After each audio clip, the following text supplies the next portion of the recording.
Je vais continuer ce que j'ai commencé dans une autre vidéo précédente sur l'enfant intérieur dans la relation amoureuse. Et vous savez, cet enfant-là a des exigences très particulières qu'un adulte dans une relation n'a pas. Hein. Les besoins d'un adulte dans une relation amoureuse, c'est des besoins de compagnonnage, d'accompagnement, d'échange, de communication, de partage, ça, ce sont des besoins d'adultes. Mais l'enfant a des exigences très particulières, comme par exemple, je veux que l'autre soit là quand je le veux là et pas là quand je le veux pas là. Je veux que l'autre ait le goût de faire des affaires, de préférence les mêmes que moi et au même moment. Je veux que l'autre n'ait aucun centre d'intérêt, aucune autre personne, rien qui le dérange de l'attention qu'il doit me porter.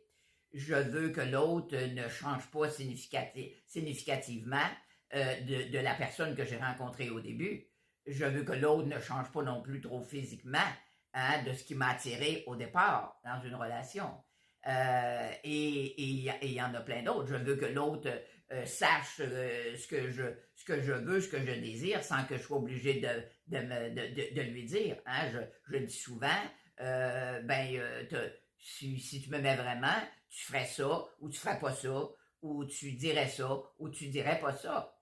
Donc, cette liste de besoins, d'exigences qui vient de l'enfant intérieur, ce n'est pas quelque chose qui est une liste d'adultes, de besoins d'adultes. Donc, et ces attentes-là sont très présentes. Et si l'autre ne répond pas à ces attentes-là, ben on est déçu et on est contrarié et rien ne va plus dans la relation. Mais je vous dirais qu'il n'y a personne qui peut, ni personne qui doit répondre à cette liste-là. Parce que c'est à nous de répondre à cette présence-là auprès de notre enfant. C'est à nous de lui donner cet amour-là, cette valeur-là, cette reconnaissance-là. C'est à nous autres, comme parents, comme bons parents, de s'en occuper. Et l'autre doit être juste un plus dans ma vie. C'est pas un tout. Le conjoint ou la conjointe, ben c'est pas le parent de mon enfant intérieur.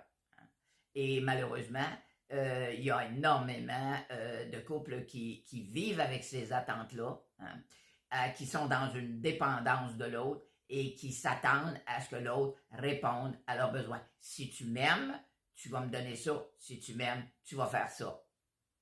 C'est pas vraiment la bonne méthode. Donc, s'occuper de son enfant intérieur, c'est vraiment quelque chose qu'on doit faire obligatoirement. Là-dessus, je vous souhaite une très belle fin de journée. Merci d'avoir été là.